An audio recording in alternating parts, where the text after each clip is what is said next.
6 months ago, I decided that I wanted to start a new project. This project was the sort of game that I've always wanted, but I've never been able to find. The golden age of split-screen multiplayer unfortunately ended a while ago, and it's difficult to find a modern split-screen FPS, especially for the PC. I decided that I would attempt to fill this hole in the market with my own project, a split-screen multiplayer FPS specifically focused on the PC market. I took inspiration from one of the best couch multiplayer games on Steam, Stick Fight, and decided to structure the game similarly, with fast-paced rounds in which you race to be the first to get a weapon and kill all your friends. In this video, I'm going to summarize the entire process of development that I've gone through this far, and show off the latest version of the game in action. If you want to see more about this game and follow its development, then subscribe for semi-regular updates, and check the description of this video for a link to download the game for free.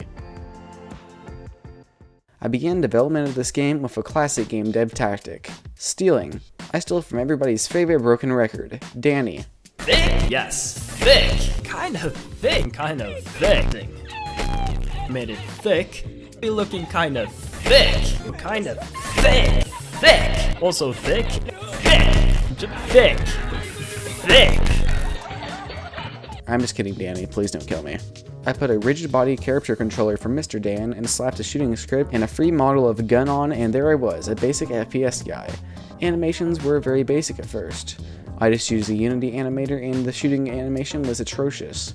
The reload animation was just a spin. Then I got to work creating the second player. I just copied the first player and reworked the input script to let me handle gamepad input. I really hope that I don't have to rework that input script another 20 times and still have billions of reports of it not working. I split the camera in two and managed that the players could shoot each other, and finally had a somewhat functional game. Of course, there were more things that I needed to do. I made the guns turn into a pickup prefab whenever you hit a button. You can click on this prefab to pick up the gun. This wasn't important for a while, but it allowed me to have multiple guns and gun spawning. The amount of comments I received claiming that I ripped off Danny because the stupid placeholder reload animation and prototype textures were insane. But I had a good base to build off of.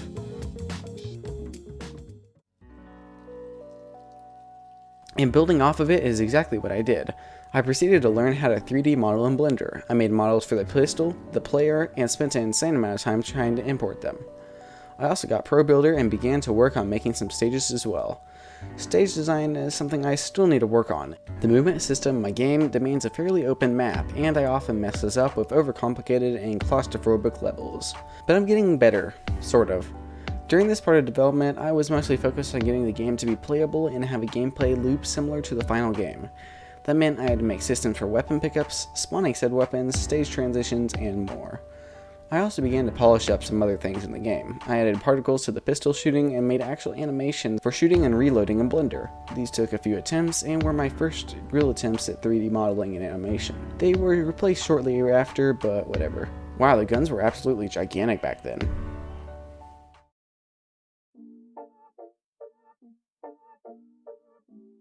The game was continuing to come together, but I still needed to complete the basic gameplay loop of spawning in, picking up a gun, killing your friends, and transitioning to the next stage.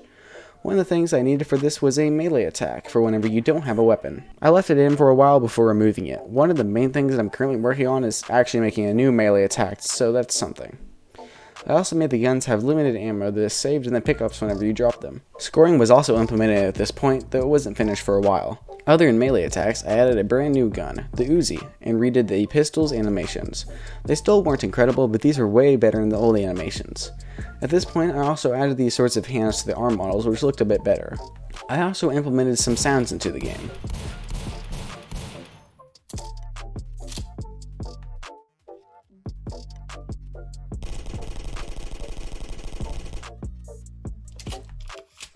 I put a lot of focus on polish over the next few weeks and made some new particle effects, screen shake, and other nice things. I was attempting to make the gunplay in the game feel better, and slowly over time I think I accomplished this.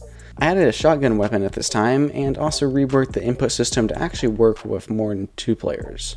But for some reason with the default Unity input system, the triggers do not work with more than one gamepad, and the new input system doesn't support more than one gamepad, so I will probably have to use a third-party one.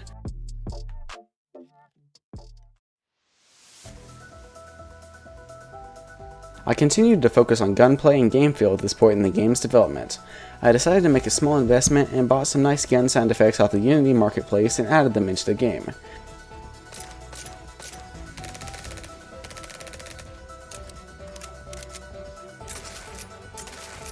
These gun sounds were fantastic and really gave the game a more polished feel. I worked on post-processing effects and redid many of the models in the game to open up the stage and just get rid of some really ugly trees.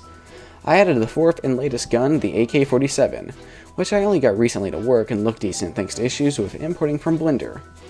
I redesigned some stage, made some new ones, and tried to get grass in the game for forever before deciding that it looked bad. I focused on necessities, like a proper split-screen controller that would let me scale UI and the view depending on how many players were in the game, then could let me change it on the fly. Speaking of which, I also made some decent UI to replace the old crappy stuff. At this point, I decided that I wanted to release an early version of the game on itch.io for free. I also decided that I wanted it out by October 1st. It was September 7th at the time, which gave me just over 1 month to get the game out. One thing the game was sorely missing at this point was a main menu, so I made one. I decided to give the game its first couch for the main menu. It took me nearly 6 months to implement a couch into a game called Couch Combat. The idea for the main menu would be that it was a 3D environment that whenever the players dropped in or connected the controller, a ragdoll, the player would fall into the couch. But for this, I had needed to make a new player model, because the old one was really bad. The model was more like one connected shape rather than a mishmash of shapes the old one was. I slowly built a 3D menu and made a smooth camera for it as well as buttons to transition through it. I also added a kill counter and a win counter to the UI. In the last few weeks before release, I made new stages, implemented new sounds, added stage transitions to announce the winner, and just polished everything that I could. Finally, I released the final version of the game on itch.io. After releasing the game, I took a break from development, but I then decided to redo all the guns in the game. I made a new, better arm model for the guns and rigged them all up with its new arms. I made new animations for all the guns and made sure to make all the new ones smoother, cleaner, and just better looking. I kept the models of most of the guns, but redid the one for the Uzi because I felt it could look quite a bit better. I polished the guns up and imported them.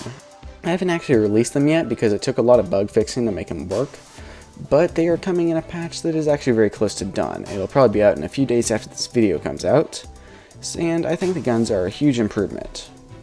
And now I'm actually going to share a bit of progress that will be on the next proper devlog. I am mostly focused on making a pause menu and a settings menu. The pause menu will make navigating the game less finicky, and the settings menu will mostly just be there so I can add a sensitivity options for the controllers because everybody is always asking to change them. As for final thoughts, I will say this video has really put into perspective how much the game has improved over time.